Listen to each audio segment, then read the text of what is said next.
बिस्मिल्लाहिर्रहमानिर्रहीम। आज यहाँ पर 9 मई के जो मुकदमे हैं उनकी ज़मानत की एक और तारीख के लिए पेश हुए हैं। जो तरीके इंसाफ की ज़ाहिर मौजूदा लीडरशिप है उसको तो लग्जरी है कि वो लंदन कनाडा जा सकते हैं, हम लोग सिर्फ अदालतों में ही आ सकते हैं। तो यही हमारी वोकेशन है कि हम अदालत के अंदर यहाँ पे जो है वो सालों से खज्जल होते रहें, जबकि जो तरीके इंसाफ की लीडरशिप है उसको ये लग्जरी है कि वो लंदन कनाडा में जाके अपनी फंडिंग करती रहे। बहरहाल जो भी ये तो एक हालात है उसके मुताबिक मामला चल रहे हैं। मेरी नज़र में पाकिस्तान के अंदर जो एक बैनुल-अक़वामी कामयाबियाँ हासिल हुई हैं, लेकिन अब पाकिस्तान में एक तसव्वुर ही किया जा सकता था कि अमेरिका भी हमारी साइड के ऊपर हो, चीन से भी हमारे ताल्लुकात मुतासर ना हो, सऊदी अरेबिया भी हमारे साथ अच्छे ताल्लुकात के साथ हो और ईरान से भी हमारे ताल्लुकात मुतासर ना हो। ये पाकिस्तान के अंदर एक रेयर मूवमेंट है इंटरनेशनली, और कि हम एक ऐसी बैनुल-अक़वामी सूरत हाल में खड़े हैं जहाँ पे ये सारे ममालिक पाकिस्तान को बैक कर रहे हैं।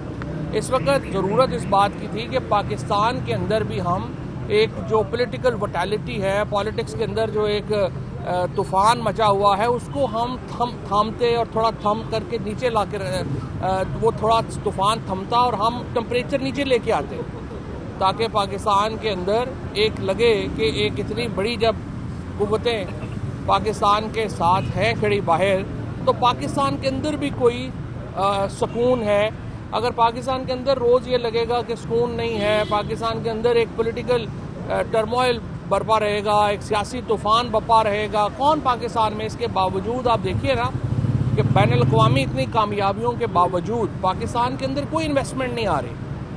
पाकिस्तान के अंदर इंपीरियल कॉलेज का भी आपने देखा, जो एक माशाल्लाह पंजाब हुकूमत ने जो है वो एक ड्रामा रचाया और बाद में शर्मिंदा होना पड़ा।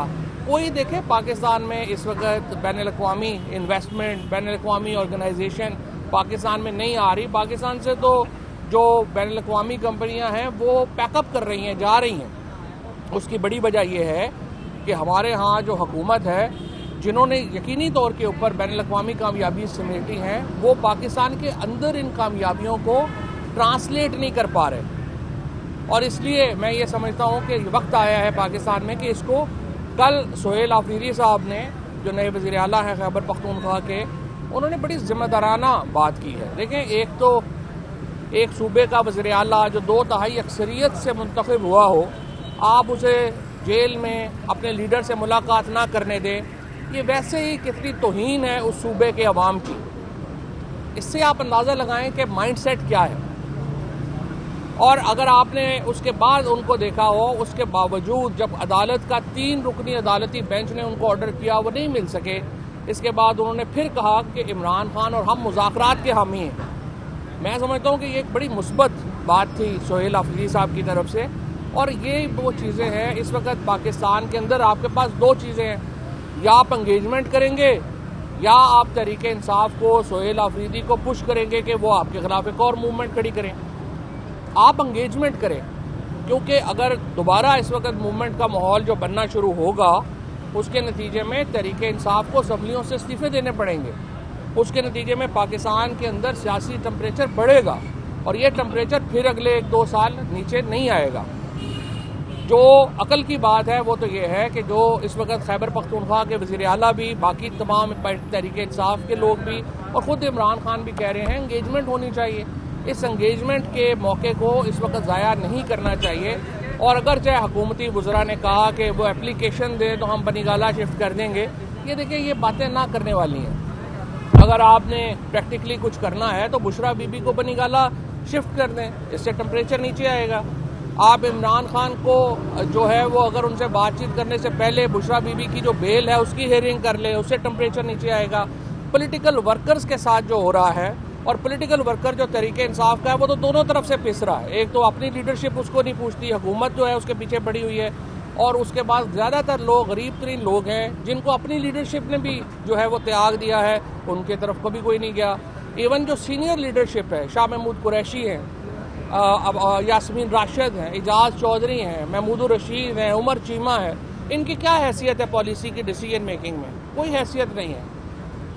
ये जो किराए के ऊपर लीडरशिप PTI में मौजूदा जो है वो लाई गई, उससे पीटीआई का बहरान तो बढ़ रहा है, लेकिन वर्कर्स का बहरान बढ़ रहा है। और इस वक्त जो पीटीआई का वर्कर जो जेलों में है वो तन्हा है, जो यहाँ पे जमानतों पे आ रहा है वो तन्हा है, और कोई किसी को पूछने वाला नहीं है। और इसके नतीजे दूसरी तरफ पाकिस्तान का टेम्परेचर ऊपर जा रहा है। तो इसलिए मेरे ख्याल में engagement is the only way forward. Temperature नीचे लाएं ताकि हम जो बैन अवी कामयाबियाँ हैं उनको कंसोलिडेट कर सकें। Thank you. अच्छा सर, ये बताइएगा कि आप टेम्परेचर कम करने की बात कर रहे हैं, दूसरी तरफ हुकूमत ने टीएलपी पर बंदी डाली है और टीएलपी के खिलाफ जो है उनके पकड़ दकड़ 9 मई के वाक़यात वाला ये सीन हो रहा है, तो किस तरह उन पर इसका काम आएगा? देखिए, टीएलपी के ऊपर पाबंदी सिर्फ मौजूदा हुकूमत ने नहीं लगाई। 2021 में जो इमरान खान की काबीना थी उसने भी यही फैसला किया। तो अगर एक जमात जिसके ऊपर 400 या 450 कत्ल या लिंचिंग का इल्ज़ाम है बिल वास्ता या बिला वास्ता, वो देखिए सियासत नहीं कर सकते। अगर मैं सियासत कर रहा हूँ तो और मैं निहत्ता हूँ और मेरे मुकाबले में बंदूक वाले ने आना है, तो देखिए मैं कैसे सियासत कर सकता हूँ। सो सियासत की पहली शर्त ये है कि जो आर्म्ड ग्रुप्स हैं, जो मुसल्ला मुतशद्दिद जत्थे हैं, उनको सियासत में जगह ना दी जाए। अगर election commission of Pakistan functional होता और इतना डिसफंक्शनल ना होता जितना अब है, तो ये जमात तो रजिस्टर ही नहीं हो सकती थी। लेकिन इसको सियासी मकासद के तहत उस वक्त रजिस्टर कराया गया, और उसके बाद इनको जो है वो सियासतदानों के ऊपर खोल दिया जाता है, जब दिल होता है बंद कर दिया जाता है। मरियम नवाज साहिबा ने इनके ऊपर इल्जाम था कि उन्होंने नैब के ऑफिस में हमला किया है। आज अभी जो है अदालत से खबर आई है कि उनको जो है बाइज्जत बरी कर दिया गया, अपराध मुकदमा की दरखास्त की गई थी। आपको क्या लगता है आप पे भी जो सियासी केसेज है, रजीम चेंज होने के बाद आपके केसेज भी ऐसे खत्म हो जाएंगे? देखिए, ये सारे जो मुकदमे हैं, मरियम नवाज ने जो पथराव किया था नैब के ऊपर, वो तो वीडियो रिकॉर्डेड है। मुझे उम्मीद है कि जब इखराज रिपोर्ट टीवी चलाएंगे तो थोड़ी जुर्रत ये भी करेंगे कि साथ जब मरियम नवाज ने पत्थर मारे थे वो भी साथ चलाएंगे, ताकि दोनों तरफ पता हो। अब ये कहना कि वो वाकई ही नहीं हुआ, तो बस जो चाहे तेरा हुस्न करिश्मा साज करे। तो अभी ये जो पीटीआई के मुकदमे हैं, ये तो सरासर जाली मुकदमे हैं। इनको तो ये तो 1 मिनट नहीं चल सकते। जिस दिन जजों ने या रियासत ने फैसला किया कि हमने कानून पे अमल दरामद करना है, तो इमरान खान और जो पीटीआई के वर्कर्स के केसेस हैं वो तो 1 मिनट नहीं चल सकते। चौधरी साहब, ये बता दीजिए कि इस्लामाबाद हाईकोर्ट ने फैसला दिया है कि सियासी कैदी जो कैदी हैं वो सियासी गुफ्तगू नहीं करते। राना सनाउल्लाह साहब कह रहे हैं कि अगर इमरान खान की मुशावरत से एक KPK में जो असम्बली है काबीना बनी, तो वो जैसे ही चैलेंज होगी वो सारी जो है वो डिजॉल्व हो जाएगी। किस तरह राना सनाउल्लाह साहब जब से सेनेटर बने हैं वो बिल्कुल ही, मैं समझता हूँ कि अनफॉर्चुनेटली, पहले थोड़ी बहुत फिर भी वो असूल की बात कर लेते थे। जब से वो एजाज चौधरी साहब की नशिस्त के ऊपर चोरी करके सेनेटर बन गए हैं, अब उसके बाद बिल्कुल ही वो सियासत की पटड़ी से उतर गए हैं। कोई बात अगर इमरान खान मसलन ये कहेंगे कि जेल में उनके साथ क्या ज़्यादतियाँ हो रही हैं, तो क्या ये सियासी बात होगी या एक अमूमी बात होगी? अगर वो मईशत के ऊपर बात करें कि मिडिल क्लास जो है उसकी कमर टूट गई है और पाकिस्तान का जो सैलरीड तबका है उसका इस वक्त सबसे बुरा हाल है, तो ये मईशत के ऊपर बात होगी या ये सियासी बात होगी? हर बात का एक सियासी एंगल है। आप कैसे उसको डिटरमिन करेंगे कि वो सियासत है या नहीं है? तो मेरा ख्याल राना सनाउल्लाह साहब अब सेनेटर बन गए हैं, लेकिन इसका मतलब ये तो नहीं है कि वो सारी चीज़ों को जो है वो भूल भुला जाएं। उन्हें हौसला करना चाहिए और थोड़ा बहुत अपना जो सियासत में कद है उसको बरकरार रखें। अपने बाकी दोस्तों को इधर उधर देखें, वो इतने नंगे नहीं हो रहे जितने वो हो रहे हैं।